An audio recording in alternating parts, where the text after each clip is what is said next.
Hoje estamos aqui no Missiologando com um convidado muito especial, pastor Ari Litz, missionário de longa data e também uma pessoa muito especial para mim. Pastor Ari, você poderia se apresentar para a gente, dizer quem você é?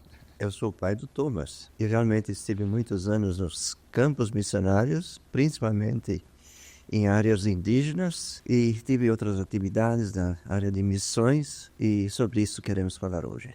Vai ser um podcast muito especial, onde vamos falar de algumas experiências no campo missionário, também uma retrospectiva daquilo que aconteceu num missionário pioneiro, e é um prazer ter todos vocês aqui. Pai, me fala um pouquinho do seu chamado. Como foi esse chamado para missões, principalmente para missões indígenas? Eu já muito cedo comecei a ouvir falar sobre missões indígenas. Eu nasci numa família que era membro da Igreja Batista Alemã de São Paulo. E lá na Igreja Batista Alemã de São Paulo tinha alguns missionários indígenas. Por exemplo, Rinaldo de Matos e Günther Carlos Krüger foi outro missionário. Isso me impressionou muito ouvir os relatórios desses missionários. E eu bem cedo comecei a me dedicar a evangelizar, principalmente numa favela em São Paulo. Isso eu fiz com muito amor e com muita dedicação por 4 anos e sentia-me não no lugar certo. Sentia que estava no lugar errado. O que você fazia nessa época? Você trabalhava?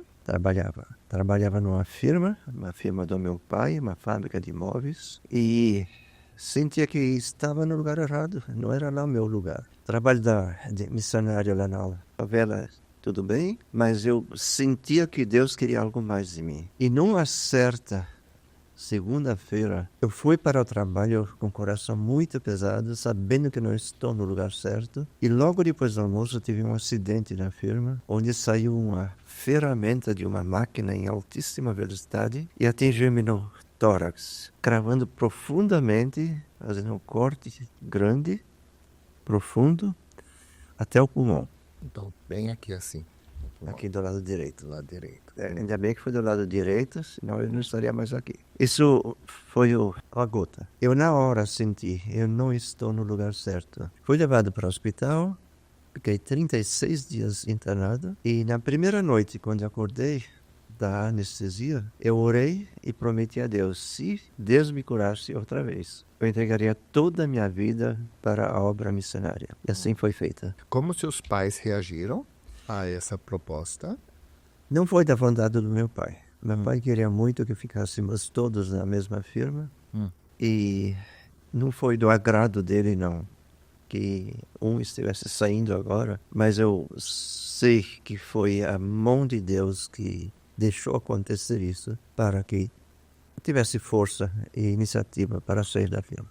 Aí você, depois que ficou bom, demorou quanto tempo para começar a tomar passos concretos? Quando eu saí do hospital, eu fiz contato com a Missão Novas Tribos do Brasil, principalmente com o seminário Peniel. E procurei todas as informações, levei o currículo para casa, que precisaria preencher, e comuniquei a meu pai que em 1 ano estaria saindo da firma. Ele teria 1 ano para treinar uma pessoa para ficar no meu lugar. E assim mesmo que foi realizado. Foi entre a saída do hospital até a ida para Jacutinga, lá em Minas Gerais, no Instituto Bíblico Peniel. Demorou mais ou menos 1 ano. Um pouquinho mais 1 ano. E você não teve dúvidas nesse tempo?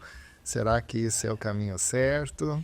Claro, a gente tem dúvidas, mas sempre foi confirmado que é esse o caminho mesmo, e permaneci nesse caminho. A igreja, como reagiu? A igreja me conhecia muito bem, principalmente pelo trabalho que fazia na favela. E esse trabalho cresceu bastante. Acabei envolvendo outras pessoas da mocidade nesse trabalho. Quando isso aconteceu, a nossa equipe na favela já era relativamente grande. Tinha várias pessoas. Então, eu era bem conhecido na igreja. Para aquele tempo, era uma igreja relativamente grande. E lá mais ou menos 350 membros. E quando o pastor ficou sabendo, nem através de mim, quando ficou sabendo que eu estava indo para missões, ele falou, ele tem um dom para isso. Foi a palavra do pastor. O que eu estou pensando aqui, pai, é como é importante que um jovem vocacionado esteja bem envolvido no trabalho da sua igreja, que ele não pensa, quando eu chegar no campo missionário eu vou fazer alguma coisa. Não, que já na sua igreja ele é ativo, envolvido nos trabalhos da igreja, que a igreja conheça ele, para que quando vem a vocação para fora, ela consiga acompanhá-lo. Eu trabalhei alguns anos em seminários e institutos bíblicos, onde pessoas estavam se preparando para a obra missionária. E esse foi o ponto que eu sempre me interessava muito. Como você se envolveu na igreja? Qual foi a sua atividade? A igreja conhecia você? E outra coisa muito importante, você comunicou ao pastor que você está indo para uma formação para missionária, um seminário, um instituto bíblico. Eu conheci vários jovens que nem informaram ao pastor que estavam indo. Um grande erro. Como se fosse um projeto pessoal, né? Pessoal, não é pessoal, isso é da igreja. É um projeto da igreja. Se nós vemos a Bíblia em Atos dos Apóstolos, o apóstolo Paulo e Barnabé, era um trabalho deles e da igreja juntos, intimamente juntos. E a igreja apoiou. Então eu não tive problema nenhum. Eu pensei, quem é que vai me sustentar? A igreja por si falou, é nós que vamos sustentar você. Eu não tive nenhuma necessidade no campo missionário, no seminário, e também não depois no campo missionário. Essa igreja, a Igreja Batista Alemã de São Paulo, e outras igrejas, principalmente da Alemanha, sempre estavam prontas para ajudar no sustento. Eu acho que é uma lição muito, muito importante para os jovens vocacionados. Envolva o seu pastor, envolva a sua igreja, seja ativa nela. Sim. E se o teu pastor não tem visão missionária, é mais importante ainda você ser ativo e junto com ele, deixar essa visão crescer dentro da igreja. Eu conversei com vários jovens exatamente sobre esse assunto. Então perguntaram, o que eu devo fazer? Falei, em primeiro lugar, envolva o seu pastor e a sua igreja. Se houver muita oposição, então troca de igreja. Mas esse é o segundo plano, que não é o melhor. O ideal seria envolver a igreja. Aí veio o treinamento. Aí você foi lá para Jacutinga, sul de Minas, no Instituto Bíblico Peniel, da Missão Novas Tribos. Isso mesmo. Como foi esse treinamento lá? Olha, eu sou grato até hoje pela minha vida, durante toda a minha vida, por esse tempo no Instituto Bíblico Peniel. Foi um treinamento muito bom, foi um treinamento teológico, conhecimento bíblico, e um treinamento pessoal. Eles davam muito valor para a formação pessoal da pessoa. Retidão, transparência. Então, caráter, Sim. vida com Deus. Perfeitamente. Isso era muito importante. Tudo isso era trabalhado. Ou então, se a pessoa tinha uma palavra de verdade, ou a meio verdade, isso era detestado. E era muito confortável, todo mundo tinha ar-condicionado, quarto individual, comida tinha filé mignon todos os dias, como que era? Naquela ocasião, quando eu cheguei lá, não tinha nem energia elétrica. Olha. Nem energia elétrica. A falar de ar-condicionado, ventilador, ou coisas semelhantes, não existia. Não existia água encanada. Era lá no balde. Ia lá no poço pegar água. E foi um bom treinamento para o campo missionário. Mais tarde, depois veio a energia elétrica e outros confortos, mas durante muito tempo não tínhamos esses confortos, como energia elétrica, água encanada. A rua não era asfaltada, eram 6 quilômetros do Instituto Bíblico até a próxima cidade. A gente muitas vezes ia a pé, mas não tinha problema nenhum. É verdade que vocês comeram cobras lá? Eu cheguei a comer cobra, sim, mas não foi lá. Ah, não foi lá. Não, isso foi depois do campo missionário. Ah, entendi. Cheguei a comer gato lá. Gato? Gato, sim. Gato de verdade. Olha, o novo cardápio aqui pro Seminário Juvep. Gato assado no almoço.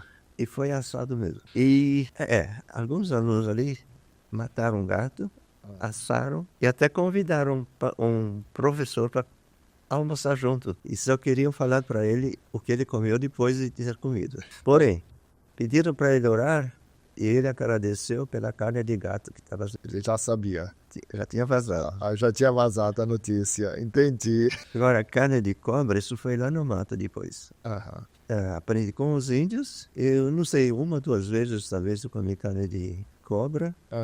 Mas não tem muita diferença do que um peixe. Até o formato e tudo se corta assim em fatias.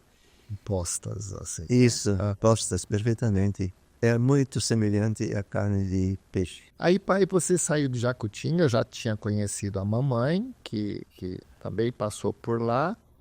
Aí vocês vocês tiveram um primeiro ministério na Serra da Bodoquena, foi isso? Ficaram 1 ano lá? Antes de ir para o campo missionário, casado, fiquei 6 meses solteiro no campo missionário. A mamãe, Elizabeth Litz, esteve 1 ano numa outra tribo, com índios guaranis, e eu fiquei 6 meses com índios terrenos. Eram mais ou menos 600 quilômetros de uma aldeia para outra. Nesse tempo nós nos vimos uma única vez, e realmente conheci a minha esposa no campo missionário, não no campo missionário, no seminário. E ela já tinha um chamado, ela veio da Alemanha para o Brasil, ela era nascida na Floresta Negra, na Alemanha, e veio para o Brasil já formada como missionária. Deixa eu fazer aqui, acho que é uma segunda lição que a gente pode tirar. Qual a importância no casal de missionários de ambos terem uma clara vocação, claro chamado para o campo missionário? É porque muitas vezes aqui nós temos alunos que falam, eu tenho um chamado, mas meu marido não tem, ou vice-versa. Mas não tem problema, eu vou seguir meu companheiro. Isso dá certo? Não dá certo. Pode dar certo por um pouco de tempo. Normalmente isso não dá certo. Se os dois não têm o mesmo chamado, até para o pastorado, e muito mais ainda para o trabalho missionário. Se os dois não tiverem o mesmo chamado, que no campo missionário a gente vai deixar de ter muitas coisas, confortos. A vida é muito mais difícil. E se alguém não tem o chamado claramente, como eu tive, e o cônjuge também não tiver esse chamado, então os dois não vão ficar muito tempo no campo missionário. É muito, muito importante que tanto ele como ela precisam ter o chamado para a obra. Talvez com dons diferentes, com tarefas diferentes, mas com um chamado claro. Sem dúvida, sem dúvida. Minha esposa tinha dons bem diferentes. Ela tinha um curso semelhante a nutricionista e era bem informada nessa área. Ela pôde ajudar muitas mulheres indígenas na área de nutrição e em outras áreas. E todos os experimentos eram feitos lá em casa, né? Também. O que dá para fazer de soja, o que dá para fazer das várias frutas, eu lembro muito bem disso. Perfeitamente. Minha esposa se dedicava a fazer experiências com todo tipo de fruta e o que aparecia. Fazer leite de soja, carne de soja, exemplo, sabão de abacate e muitas outras coisas que foram importantes para os indígenas e muitos continuaram fazendo. Que joia. Pai, depois vocês foram para o Paraguai, né? Aí já foi um trabalho pioneiro. Ou já havia algum outro missionário que tinha feito esse trabalho lá no Paraguai, onde vocês foram trabalhar? O trabalho que estivemos antes de Paraguai era ainda o trabalho pioneiro. Tinha um trabalho missionário durante 1 ano só 1 ano. Isso foi Lagoa Rica? Não, foi Alves de Barros. Alves de Barros da Serra da Bodoquena, com os Cadioels. Perfeitamente. Então ainda era um trabalho bem recente, não tinha índios convertidos. Agora o segundo trabalho, depois no Paraguai, ali era pioneiro mesmo. Conta um pouquinho, como que você ficou sabendo desses indígenas lá, como que você fez o contato? Então, a minha esposa trabalhou na fronteira do Paraguai com o Brasil, numa aldeia chamada Papiri, com índios guaranis. Aquela região toda são tudo índios guaranis. E nesse tempo, nesse ano que ela trabalhou lá nessa região, teve uma epidemia de sarampo, onde índios morreram e sofreram bastante, foram tratados, foi uma grande ajuda para eles. Mas os índios vinham e falavam, aqui do outro lado, no Paraguai, temos parentes, outras aldeias indígenas, onde estão com os mesmos problemas. Guaranis também. Eram guaranis também, até eram parentes de sangue. E lá não tem ninguém que ajuda eles. Entendi. Então, tanto no coração dos missionários como na missão, começou a haver um grande interesse por expandir o trabalho para o lado do Paraguai. Então se sabia que havia da mesma tribo outras aldeias, Sim, só que elas não tinham sido contactadas ainda. ainda não. E aí como foi esse contato? Bom, ainda trabalhando no Brasil, a missão começou a pensar como vamos expandir o trabalho. Para o norte, que seria norte do Brasil, para o sul seria mais o Paraguai, e fizemos várias viagens, todas elas não deram bom resultado, e alguns missionários foram para o Paraguai, já abriram contato com as autoridades do governo, tempo do presidente Stroessner, e imediatamente eles deram por escrito a licença para trabalhar entre indígenas do Paraguai. Isso foi muito importante. Aí nós começamos a estudar Guarani em Assunção. Estudamos 1 ano Guarani, e nesse tempo eu já comecei a fazer contatos com aldeias indígenas, onde eu pensava de trabalhar, que era mais para o norte de Assunção, mais para a divisa com o Mato Grosso.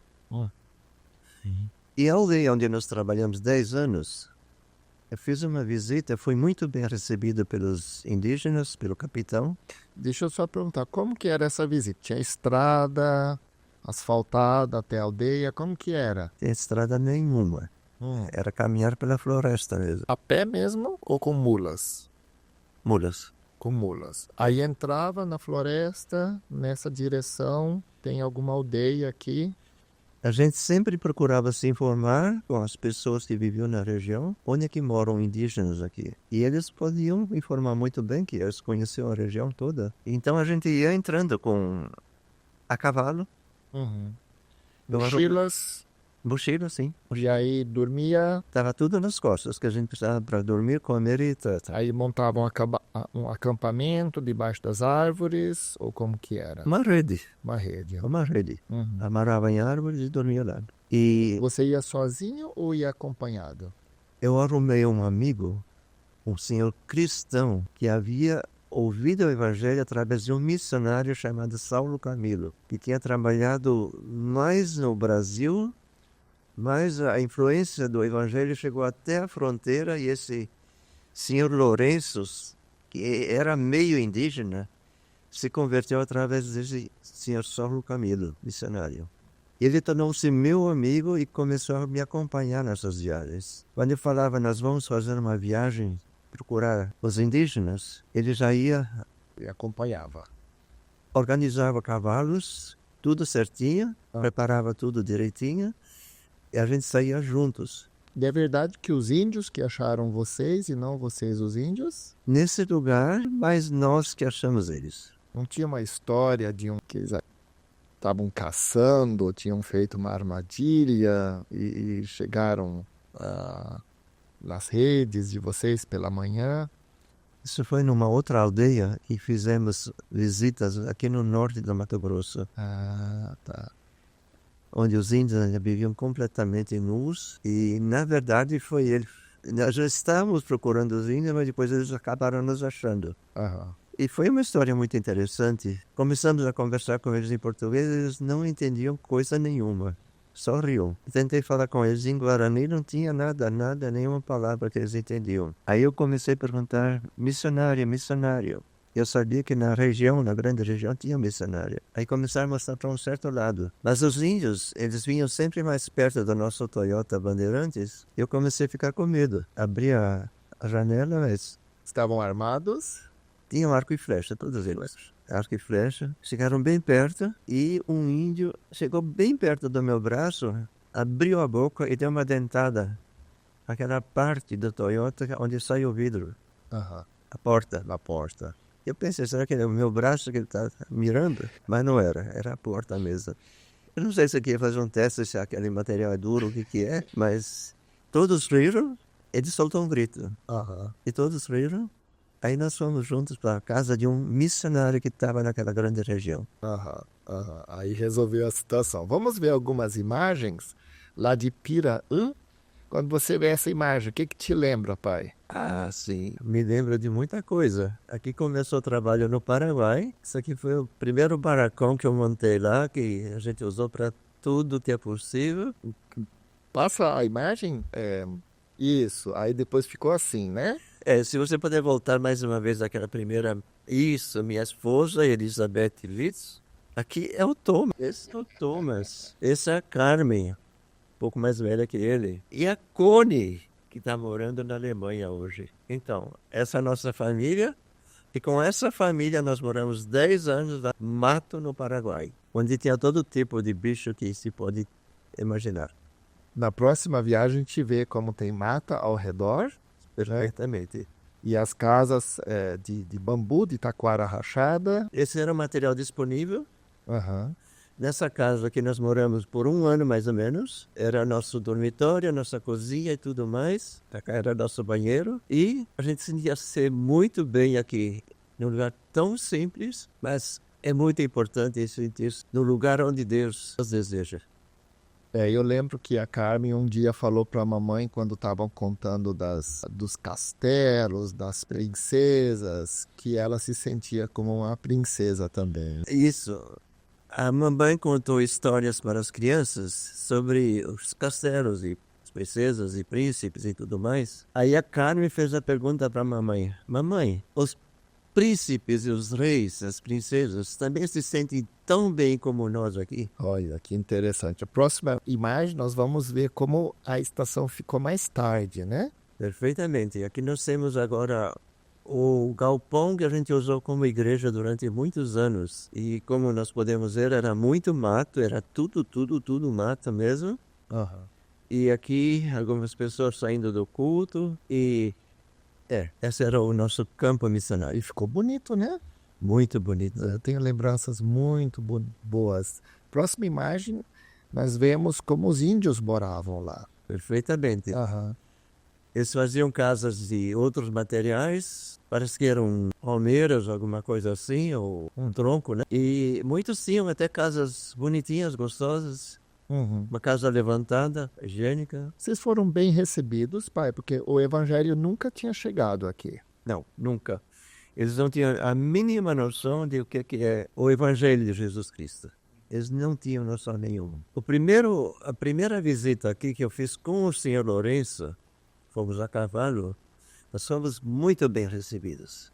Uhum. Eles falavam Guarani. Guarani. Aí vocês tinham como se comunicar. Sim, o senhor Lourenço falava fluentemente Guarani. Eu já tinha quase 1 ano de estudo de Guarani.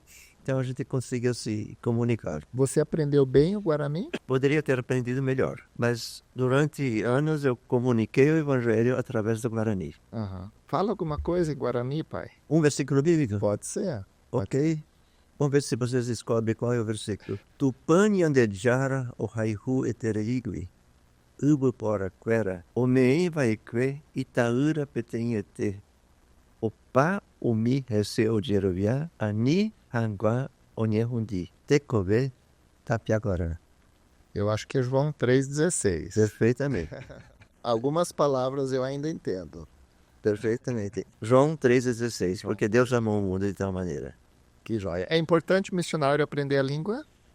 Demais, muito, muito. Eu nem sei como é que um missionário pode evangelizar numa tribo sem aprender a língua.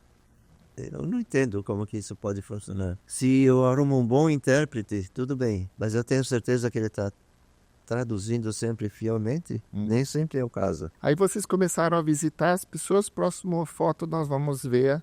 Eu acho que já é a igreja sendo fundada. Os primeiros cultos. Como que foi esse passo da visitação para agora um culto? Pessoas já tinham sido alcançadas, já foram evangelizadas. Eu vejo muitas crianças aqui, foram os primeiros que foram alcançados. Essa aqui, na verdade, é uma outra tribo. Ah, não é lá em Piranga? Não. Aham. Essa aqui é Alves e Barros. Alves e Barros. Perfeitamente. Quando nós começamos ali no trabalho no Paraguai, a segunda visita foi catastrofal. Foi um desastre. A aldeia toda estava embriagada. E o cacique não queria conversa nenhuma comigo. Eu fiquei lá durante semanas E ele sempre evitava qualquer contato comigo. Você estava sozinho, sem família. Uma boa parte, sem família. Sem família. Uma boa parte do tempo, o seu Lourenço esteve comigo, depois ele foi para a casa dele a cavalo, e eu fiquei lá, e numa tardezinha, eu acho que foi num sábado, apareceram três índios com 4 cavalos. O que está acontecendo? Primeiro não querem conversa comigo, agora vem aqui com 3 índios, 4 cavalos. Aí falaram, rápido, um menino foi picado por uma cobra e está passando muito mal. Tem soro antiofídico aí? E eu estava lá debaixo de árvores, tinha uma rede lá para dormir, cozinhava no chão. E tinha soro antiofídico, sim. Sempre levava junto. Aí eu peguei o soro e tudo que precisava e rapidamente chegamos à aldeia onde o menino tinha sido picado por uma cobra. Eu tratei do menino, ele sarou. Os índios durante toda a noite ficaram dançando, cantando. E pela manhã eu estava sentado num tronco perto dessa casa. Aí o cacique veio, sentou-se ao meu lado. Aí eu falei para ele, cacique, se vocês não quiserem que eu venha trabalhar aqui, eu vou para outra aldeia. Ele falou, eu faço questão de que você venha aqui. Depois que ele viu o resultado. Faço questão de que você venha morar e trabalhar conosco. E quando você fizer o seu rancho, eu quero ser o seu vizinho mais próximo. Olha. E exatamente isso ele fez. Eu fiz o meu rancho, que nós vimos lá no começo, e mais ou menos a 100 metros ele fez o rancho dele, onde tinha a roça dele e tudo, e foi meu vizinho mais próximo. Olha, que interessante. Por causa de um tratamento de saúde. Perfeitamente. Perfeitamente. Acho que nós temos outras fotos aqui mostrando que vocês também trabalharam na área de educação. As crianças fizeram homeschooling quando nem existia homeschooling no Brasil. Parece que nós inventamos homeschooling. Aqui é a Carmen e a mamãe, né? Pois é. Lecionando, ensinando a Carmen aqui. E depois, mais tarde, vieram as lições da Alemanha e a gente mandava todo o material para a Alemanha. Eles corrigiam, davam notas e devolviam. Então a família inteira está envolvida de alguma forma também no trabalho missionário. É impossível que isso não tenha algum reflexo na vida da família. Não é possível, não é possível. A família toda tem que estar envolvida e de todo o coração. Se ela não estiver envolvida de todo o coração, ela não vai ter a força, a energia para fazer esse trabalho. A próxima foto vocês começaram também uma escola lá, né? Lá em Piraú. Esse é o começo da escola. Mas, bom, não é bem o começo, aqui já tinha até carteiras e tudo. Foi você que fez, pai? Foi. Eu fiz essa casa aqui e depois também as carteiras e tudo mais que tem aqui. E essa depois foi a professora que veio de Assunção para nos ajudar ali. Que o primeiro tempo a Elizabeth e minha esposa aqui e depois ajudei também lecionando e mais tarde vieram pessoas de Assunção, de igrejas evangélicas de Assunção que ajudaram. Por que é tão importante trabalhar com educação também no trabalho missionário? Os próprios índios queriam aprender a ler e escrever. Eles queriam. Era o desejo deles. E várias vezes vieram pessoas adultas, pais e mães, perguntaram quando a escola vai começar. E nós queríamos começar logo no começo do ano. E falamos, no início do ano a escola vai começar. E exatamente assim foi, com mais ou menos 4 alunos e alunas. Elizabeth começou a lecionar crianças que nunca tinham segurado um papel ou um lápis na mão. E não era fácil para eles. A Elizabeth começou a ensinar a colar grãos de milho em cima do papel, formando letras. E era muito difícil segurar uma criança durante 1 hora numa classe. Crianças que sempre só corriam pelo mato. Mas depois muitos aprenderam muito bem a ler e escrever. E hoje, nessa aldeia aqui, índios do nosso tempo são os professores e os diretores da escola. Olha que bênção. Sim. Nas próximas imagens nós vemos os tratamentos de saúde também, né? Então, além da educação, tem todo esse trabalho de saúde que vocês tinham que fazer lá. Essa mulher tinha aquela doença chamada leishmania, Uhum. ou leishmaniose, não sei qual é o nome certo aqui, mas é uma doença transmitida por uma mosca e ela vai, o vírus que a pessoa contrai vai comendo os lábios, nariz, principalmente a parte interna. Então tem muitas doenças de pele, Bastante. muito verme também, Bastante. sarna, Muita saúde. tuberculose, Cerca de 15% são tuberculosos. 15%. E que outros tratamentos? Acho que vocês trabalhavam com dentes, também extração de dentes. Eu tinha meio dia por semana para extração de dentes. Aí vinham pessoas também de fazendas mais próximas. E até fazendeiros vinham para extrair dentes. E muitos índios também. Por que só extração de dente? A gente nem tinha condição de fazer uma obturação ou alguma outra coisa. E quando os índios vêm para o tratamento, aí já é tarde demais. Aí só tem a raiz. Entendi. Então, o resultado é um boticão mesmo. Vamos ver a próxima imagem? O que isso te lembra, pai? Um desastre.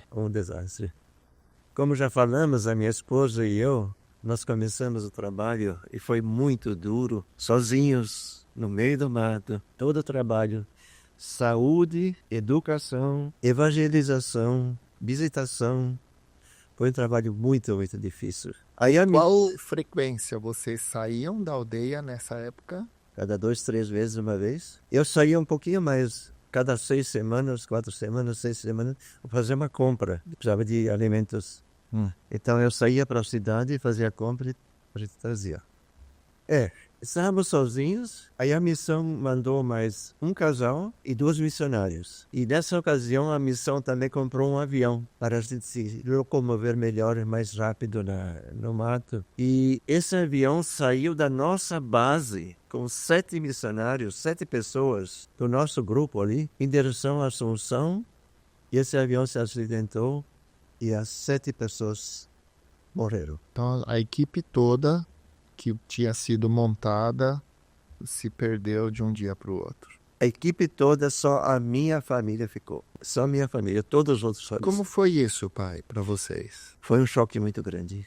Foi um choque muito, muito grande. Eu ainda fui até no avião, me despedi de todos eles, estavam saindo e falei, amanhã cedo a gente se encontra em Assunção. Era o nosso plano. Dei a mão para cada um deles no avião e na outra manhã veio uma pessoa do exército paraguaio, olhou muito sério para mim.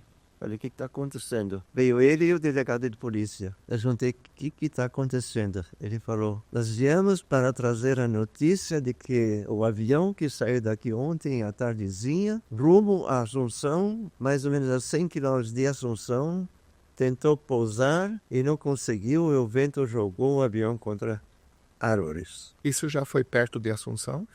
Sim, destruição. Então, pai, assim, que eu estou entendendo que na obra missionária tem também crises profundas. Sim, revés. Isso faz parte. Sem dúvida. E como lidar com isso? Pela fé, pela fé. Você pensou em desistir nessa época?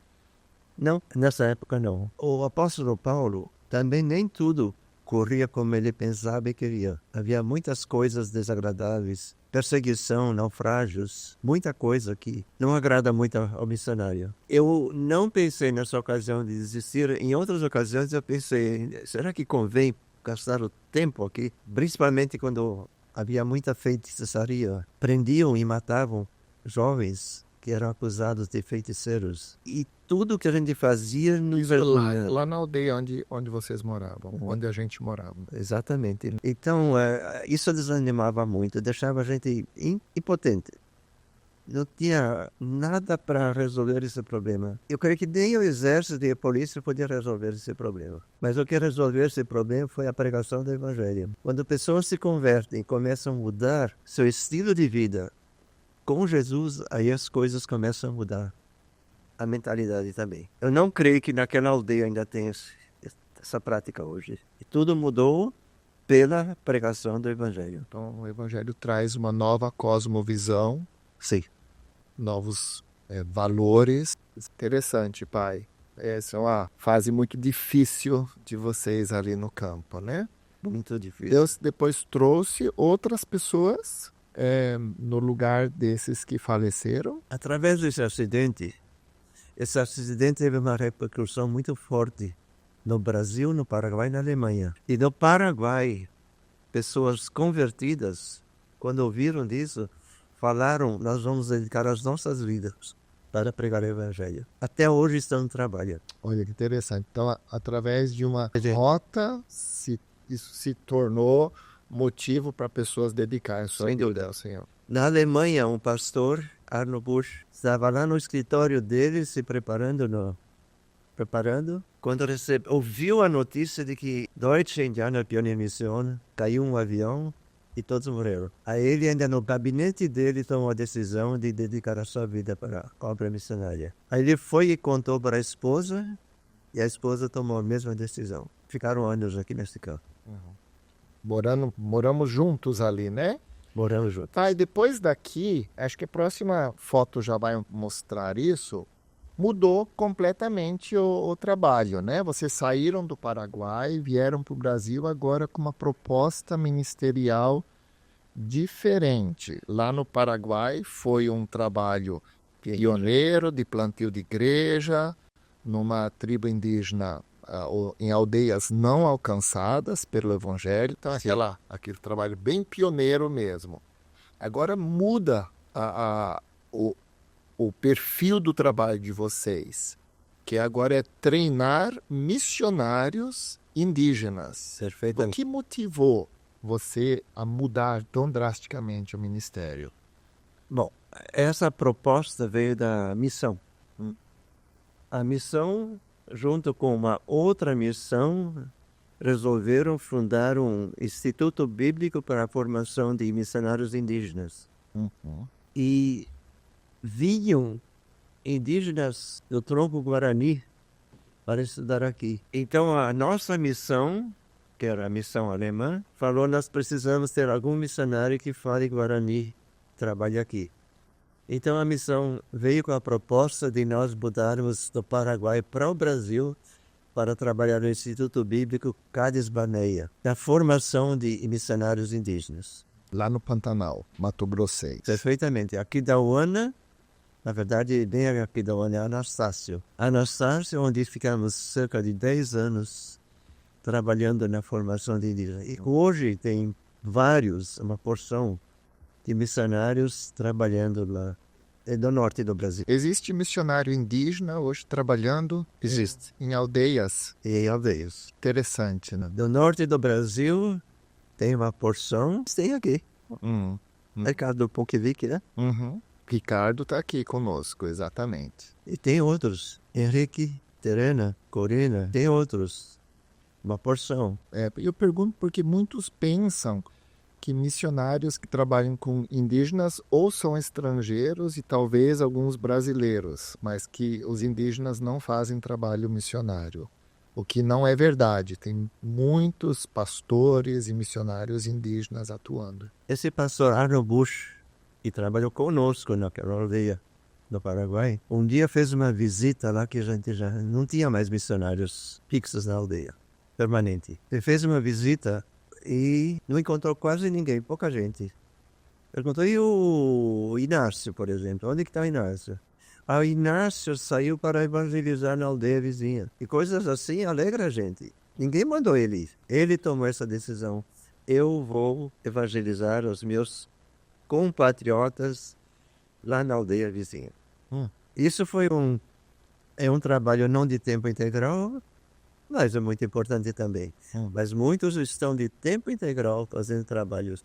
Esse senhor aqui trabalhou entre os índios Chavantes por alguns anos. Hoje ele está de volta outra vez na tribo Terena. E mais tarde veio mais uma etapa, foi a última etapa ministerial. Então, primeiro foi trabalho pioneiro, depois foi treinamento de missionários indígenas e, por fim, a última foto, você foi para o estado de São Paulo para fundar agora uma agência missionária brasileira para o trabalho com indígenas. Perfeitamente. Vai ter foto? Acho que sim. Não? Sim. Mas, então, era a outra fase do ministério. Outra fase.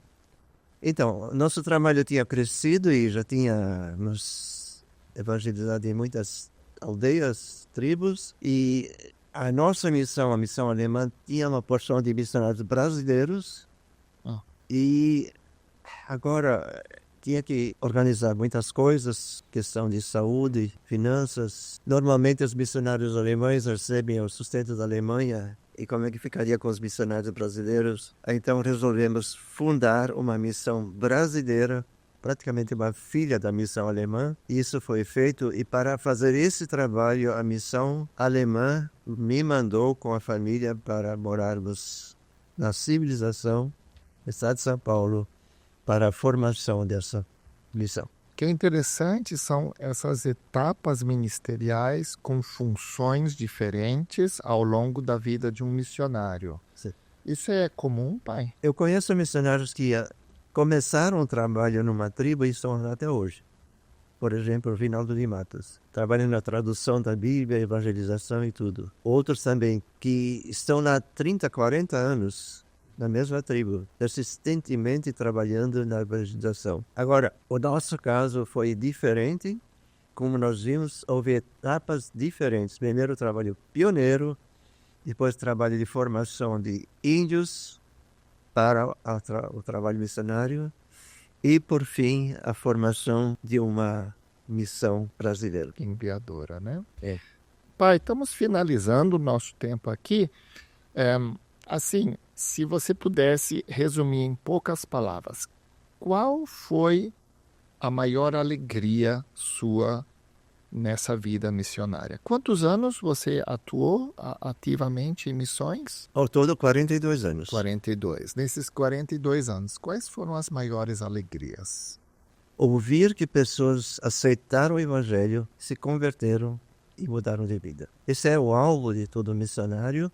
E isso realmente é o que traz satisfação para o missionário. Saber que está dando resultado. E ver que pessoas foram transformadas. Perfeitamente. Transformadas e hoje estão à frente lá da igreja em Piraú, estão atuando como missionários em outros contextos, liderando ministérios, igrejas. Benção. E quais foram os maiores desafios ou tristezas nessa caminhada? Uma grande tristeza foi realmente a queda do avião e a perda de 7 pessoas. Isso foi uma grande tristeza. Também, quando a gente trabalha anos e anos numa aldeia, numa tribo, com o povo, e não vê resultado, é uma coisa que deixa a gente muito triste. Se você pudesse dar uma palavra final agora para uma pessoa que Deus tem chamado para a obra missionária, ela está assim naquela fase de tentar entender a vontade de Deus, mas almeja chegar ao campo missionário, o que você diria para essa pessoa? Essa pergunta já me foi feita muitas vezes. Eu sempre tenho falado, para quem tem o chamado, o melhor lugar é lá onde Deus o envia. Ser obediente, ir trabalhar lá onde Deus está enviando. Para quem não tem chamado, é melhor ficar em casa. Ele não vai aguentar no campo missionário. E como descobrir isso? Pela oração e diante de Deus, diariamente, colocando a situação diante de Deus e perguntando, é esse o caminho para a minha vida? Não tem uma varinha mágica que pode ser usada, mas é alguma coisa que tem que ser resolvida na presença de Deus, em oração. E uma pessoa que está sendo chamada, ela deve ter uma vida de oração, uma vida de leitura bíblica, uma vida de comunhão com Deus. Então ela já está encaminhada já está no caminho certo. Aí ela deve estar insistindo. Se é esse o caminho, então dirija-me. Se não é esse o caminho, por favor. Muito interessante, pai. Ouvia um pouquinho dessa história, etapas muito interessantes. Pensar que isso aconteceu na década de 60, 70, 80, 90. Hoje estamos em 2024, muita coisa no campo missionário mudou. 25 já, é verdade, isso é 2025. Muita coisa mudou no campo missionário, em termos de infraestrutura, em termos de comunicação, em termos de deslocamento, de ferramentas que temos à disposição, mas algumas coisas continuam iguaizinhas. Por exemplo, quando eu comecei a me envolver no trabalho missionário, mais ou menos 70% dos missionários eram estrangeiros. Eram americanos, canadenses, ingleses, alemães e etc. Quando eu me aposentei, mais ou menos 70% dos missionários eram brasileiros, 30% estrangeiros. Hoje, 90% são missionários brasileiros e uma grande parte indígenas. Que trabalham com índios, né? Que você está falando... Sim, se falarmos, trabalha com índio, perfeitamente. Aí é mais ou menos isso. Que joia, pai. Quero te agradecer muito por esse tempo tão especial. Acho que poderíamos fazer mais umas 2, 3, 4 entrevistas e não conseguiríamos dar conta de todas essas experiências de vida, mas foi muito bom que temos esse tempo juntos. E eu quero agradecer a você que está nos assistindo. Não esqueça de dar o seu like, de se inscrever no nosso canal. É um prazer, uma alegria muito grande ter você conosco. E eu espero que você possa ter também aprendido alguma coisa para a sua vida dessa entrevista. Até a próxima.